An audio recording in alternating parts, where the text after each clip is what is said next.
안녕하십니까 성도 여러분. 오늘은 둘째 날, 말씀의 제목은 부모를 위한 권면이라는 제목으로 함께 말씀의 은혜를 나누겠습니다. 우리 말씀 나누기 전에 함께 기도하겠습니다.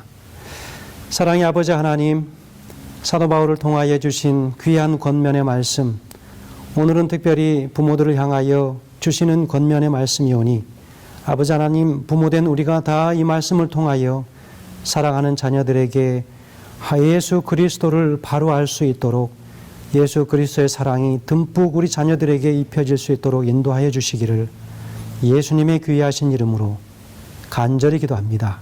아멘. 오늘 둘째 날 말씀의 제목은 부모를 위한 권면입니다. 여러분, 거룩한 하나님의 가정을 이루기 위해서 또 하나의 중요한 관계의 덕목이 있습니다. 이것이 바로 부모와 자녀와의 관계, 바로 그것입니다. 바로 이 부모와 자녀와의 관계에서 부모가 자녀를 향해 가져야 할 태도가 무엇인가 하는 것입니다. 이것은 예수님을 모르는 사람도 포함되지만 특별히 예수 그리스도 안에서 살아가는 하나님의 자녀들이 어떻게 그들에게 맡겨진 자녀들을 훈육하고 가르칠 것인가 라고 하는 것에 관한 권면의 말씀이지요. 바로 그 말씀은 에베소서 6장 4절에 나타나 있습니다. 말씀을 봉독하겠습니다. 또 아비들아, 너희 자녀를 노엽게 하지 말고 오직 주의 교훈과 훈계로 양육하라 라고 그렇게 기록하고 있습니다. 자, 여기에서 나타난 두 가지 단어가 있습니다. 교훈과 훈계입니다. 자녀들을 교육할 때에 반드시 필요한 것이 있다면 교훈과 훈계라고 하는 것이라고 이야기하고 있습니다. 여기서 말하는 이 교훈은 헬라어로 파이데이아라고 하는 단어로 사용되어졌습니다. 파이데이아. 바로 이 단어는 교양이라고 하는 단어로 사용되기도 합니다. 교훈과 교양. 특별히 이것이 예방적 행위를 강조하는 단어라면 훈계라고 하는 누데시아라고 하는 바로 이 단어는 바로 치료적인 언어를 가르치는 그런 말입니다. 치료하는 언어를 가르치는 그 말이 훈계라고 하는 것으로 이야기하고 있습니다. 여러분, 먼저 파이데이아, 바로 이 교훈이라고 하는 바로 이 단어, 바로 이 단어는 신약 성경에서 사용되어질 때 훈련한다, 그리고 훈계한다, 그리고 징계한다 라고 하는 그런 의미로 사용되어졌습니다. 그러나 특별히 교육을 말할 때 교육으로도 이 파이데이아라고 하는 단어는 교육을 함축적 의미로 사용할 때 그렇게 사용되기도 합니다. 그러나 육신의 아버지들은 인간이기 때문에 통찰력이 부족하여서 자녀를 징계하기 때문에 실수할 수도 있다라고 하는 것을 이야기합니다. 그래서 이 파이데이아라고 하는 이 교훈이라고 하는 단어는 통찰력이 부족한 그 부모들에게 맡겨진 자녀들을 교훈하는 그 일에 있어서 특별히 주의하라고 이야기합니다. 그래서 우리 주님은 사람들로 하여금 그의 거룩함에 참여케 한다고 하는 궁극적인 목적을 가지고 있습니다. 자, 두 번째, 그러면 훈계라고 하는 누데시아라고 하는 이 단어는 무엇으로 사용되어집니까? 훈계, 권고, 경고, 교정, 징계, 이 모든 것들을 포함하는 단어로 사용되어집니다. 여러분, 그리스도인의 교육법에 대하여 사용된 것이지요. 어린이를 교육하는 올바른 방법은 교양과 훈계로 하는 것이라고 분명히 사도 바울은 이야기하고 있습니다. 이것은 어떤 교육적 보조물을 사용하는 것이나 혹은 사용치 않음에 의해서 결정되는 것이 아니라 그 훈계가 주님을 향한 것인가에 의해서 결정되는 것입니다. 그 훈계가 예수 그리스도 안에서 하는 훈계인가? 그 훈계를 통하여 이 자녀가 예수께로 마음을 돌릴 수 있도록, 갈 수 있도록 인도하는 훈계인가? 라고 하는 것에 의하여 바로 이 훈계는 결정된다라고 하는 것입니다. 그리스도인의 훈육을 특정 지우는 것은 교육 방법이 아니라 그 교육 방법이 사용되어지는 목적에 있다고 하는 것입니다. 결국 그 목적은 무엇인가? 그 아이가 예수 그리스도 안에서 살아날 수 있도록 하는 그런 교육인 것이죠. 자녀들의 행위와 말이 주의 뜻에 합당하도록 양육되어야 한다고 하는 말입니다. 그리고 그리스도인 부모 또한 주님이 기뻐하시는 행위와 말을 매개로 자녀들을 가르쳐야 한다라고 하는 것을 이야기하고 있습니다. 어떻게 부모가 자녀들을 주님이 기뻐하시는 행위로 가르쳐야 하겠습니까? 여러분, 그것이 모든 부모된 자들에게 주어진 사명이라고 하는 것이죠. 세상의 사람들은 그저 자신들의 생각과 뜻대로 세상이 주어지는 방법대로 훈육하고 교육하고 가르치지만, 특별히 우리 그리스도인들은 그리스도 안에서 훈육하는 것은 당연하거니와 이 자녀들이 그리스도 안에서 생애할 수 있는 길을 마련해주고 그 길을 가르쳐주는 그 중요한 사역을 부모들에게 맡겨주셨다라고 하는 것을 오늘 우리가 기억할 필요가 있습니다. 무엇보다 부모 자신이 모범을 보이는 일이 있어야 하는 것입니다. 여러분, 자녀 교육은 부모의 잔소리, 특히 분노로 되지 않는다고 하는 것을 우리는 종종 경험합니다. 호통을 치고 사람의 감정에 일어나서 그것으로 분을 품어내는 그런 양식으로 아이들을 교육할 때에는 도무지 교육이 되는 것이 아니라 그 자녀들이 더 삐뚤어지는 길로 가는 그 일을 하게 되는 것이지요. 성경에서의 분노는 결코 하나님의 의를 이루지 못한다라고 분명히 가르치고 있지 않습니까? 야고보서 1장 20절에는 사람의 성내는 것이 하나님의 의를 이루지 못함이라라고 이야기하고 있습니다. 그래서 오늘 본문에서도 너희 자녀를 노엽게 하지 말라라고 권면하고 있지 않습니까?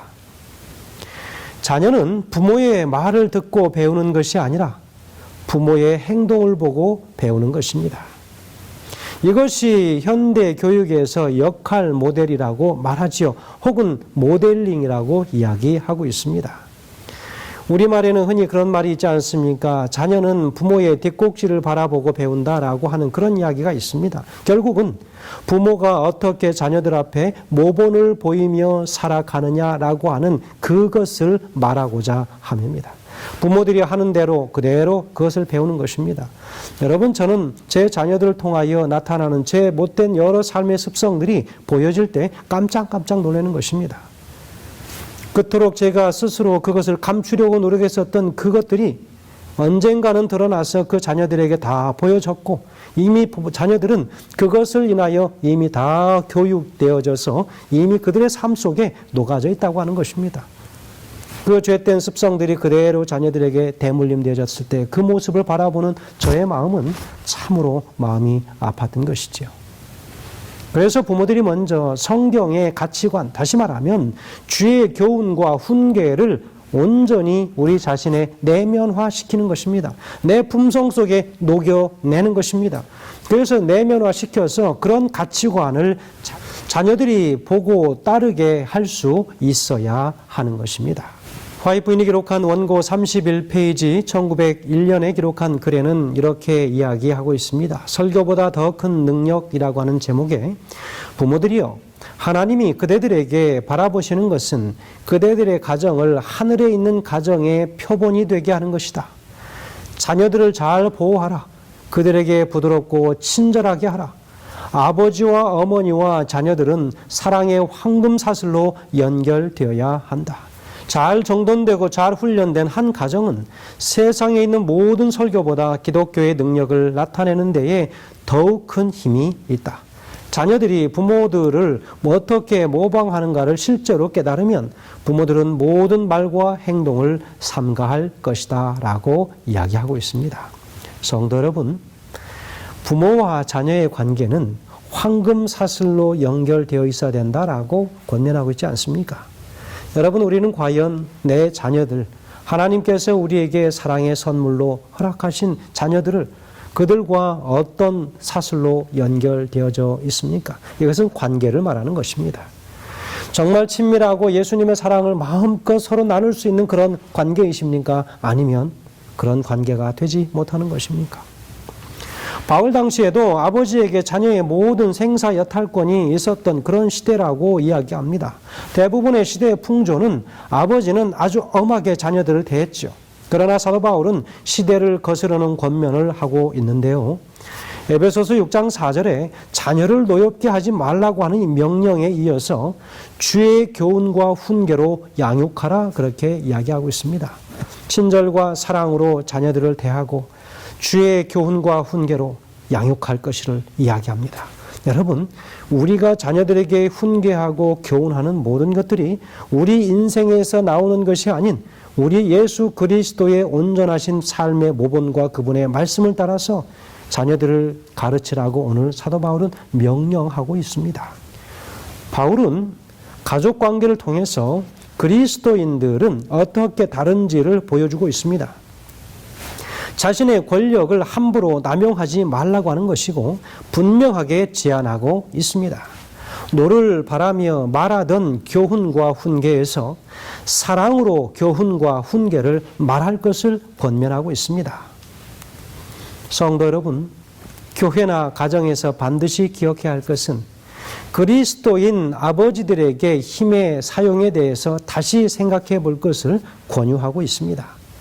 권력을 남용하지 말라고 말하고 있는 것입니다. 그 힘을 함부로 사용하지 말라는 것입니다. 어떤 사람에게는 육신적인 힘을 준 그런 부모가 있고 어떤 사람에게는 특별히 재정이나 여러 세상의 권력들이 맡겨진 부모들이 있습니다. 그것을 인하여 함부로 자녀들을 대하거나 혹은 함부로 우리 안에 있는 믿음의 교우들을 대하지 말 것을 이야기하는 것입니다. 돈으로 사람의 마음을 사지 말라고 하는 것입니다. 돈을 대하시 사람을 대하지 말라고 하는 것입니다. 권력으로 자신에게 맡겨진 여러 위치와 그런 포지션 때문에 하나님의 모든 믿음의 형제 자매들에게 상처를 주지 말라고 하는 것입니다. 여러분, 우리는 예수님께로부터 배운 모든 권면의 말씀은 힘과 권력과 재정이 맡겨진 모든 사람들은 더욱더 낮은 자리에 내려가는 것이 바로 예수님께서 가르쳐 주시는 권면의 말씀인 것입니다. 자녀들을 노엽게 말라고 하는 권면은 자녀들이 주님의 교훈과 훈계를 받을 수 있도록 부모들이 하나님의 속성으로 자녀들을 대하라고 하는 사랑의 권면입니다. 그러기 위하여 어떻게 할까요? 부모된 우리는 하나님의 말씀으로 돌아가지 않으면 안 되는 것입니다. 하나님의 말씀이 오늘 내 삶 속에 내면화되어 있지 않으면 그 말씀이 나올 수가 없는 것입니다. 내가 화가 나고 인간적인 감정이 치밀어서 자녀를 대하려고 마구 폭언을 쏟아 부으려고 할 때마다 하나님의 말씀은 우리 입가에 자물쇠가 되어야 하는 것입니다. 우리의 심령을 바로 다잡아 줄 수 있는 참으로 귀한 바로메타가 되어야 할 그 하나님의 말씀이 우리 안에 살아 있어야 된다고 하는 것입니다. 그동안 많은 부모들은 세월이 지난 후에 그렇게 후회합니다. 내가 진작에 예수님을 알았다면, 진작에 하나님의 이 귀한 말씀을 내가 알았다면 내 자녀들을 이렇게 키우지 않았을 것이다 라고 하는 회한 섞인 그런 말씀들을 하시는 것을 듣습니다. 성도 여러분, 우리는 얼마나 감사합니까? 이미 말씀이 주어졌고 그 말씀에 관하여 오늘 함께 나누면서 그렇게 살아가지 말도록 오늘 우리에게 권면하고 있는 것은 참으로 다행스러운 일입니다. 새자녀 지도법 259페이지에서는 이렇게 기록하고 있습니다. 하나님의 말씀 가운데 부모의 가혹함이나 억압 혹은 자식의 불순종을 인정하는 말씀은 하나도 없다. 가정생활과 나라의 정부에 있어서 하나님의 법도는 무한한 사랑의 가슴에서 흘러나온다라고 기록하고 있습니다. 오늘 본문은 부모와 자녀에 대한 말씀이지만 오늘 이 본문에서 우리는 다른 모든 사람을 대하는 방식에 영향을 줄 수 있는 말씀의 원리가 담겨져 있음을 오늘 우리는 보아야 합니다. 함부로 대할 수 있는 사람에게 배려와 사랑으로 대할 수 있으면 좋겠습니다. 그래서 내가 하는 말이 아무런 대꾸를 하지 못하는 사람들에게 사랑으로 배려해야 할 것입니다. 내가 나쁜 소문을 내도 아무런 대항할 수 없는 사람에게 사랑으로 대하시게 되길 바랍니다. 함부로 할 수 있는 사람에게 정성을 다하여 대하는 일은 쉬운 일이 아닐 것입니다. 오늘 이 본문의 말씀을 함께 나누는 모든 우리 성도님들께 간절하게 부탁드리기는 바로 에베소서 6장 7절의 말씀처럼 단 마음으로 섬기기를 주께 하듯 하고 사람들에게 하듯 하지 말라고 이야기하고 있습니다. 결국은 이것은 사람을 대하는 일이고 그리고 내 자녀와 부모를 대하는 그 일에 있어서 사람을 대하듯이 하지 말라고 이야기하는 것은 함부로 그들을 대하지 말라고 하는 것입니다. 우리가 하나님 앞에 내 자신을 모두어서 정말 회개할 때 내 자신이 낮아지고 겸손해지는 것처럼 그런 마음으로 그들을 대할 것을 주문하고 있습니다. 여러분 이 말씀을 기억하시고 그렇게 행하시기를 간절히 호소드리는 말씀을 우리 모든 성도님들께 이 아침에 호소하여 드리는 것입니다. 성도 여러분, 오늘 하루 온전히 하나님의 말씀에 순종하여 그렇게 내 자신을 대하는 것처럼 다른 이도 대하고 오늘 내가 하나님 앞에 선 그 모습처럼 다른 이를 대하시게 되길 간절히 소원하면서 나의 생각과 행동과 말을 통하여 어떤 한 영혼이라도 무시당하지 않는 그런 삶을 우리가 함께 누리시게 되길 간절히 바라고 특별히 내 사랑하는 자녀들을 향하여 그런 마음으로 대하시게 되길 간절히 바라면서 말씀을 드리겠습니다. 감사합니다. 기도하겠습니다. 하늘에 계신 아버지 하나님, 오늘 말씀을 통하여 훈계하시고 교훈해 주신 그 은혜를 인하여 감사합니다. 우리가 내 자녀들을 그렇게 교훈하고 훈계하기 전에 먼저 주의 말씀의 능력으로 우리가 교훈받고 훈계받아질 수 있도록 하셔서 하나님의 사랑으로 온전히 겸손해지고 부드러운 가슴으로 그들을 대할 수 있도록 하셔서 한 영혼도 한 자녀도 하나님 앞에서 잃어버린 바 되지 않는 우리의 삶이 되게 하시기를 예수님의 귀하신 이름으로 간절히 기도합니다. 아멘.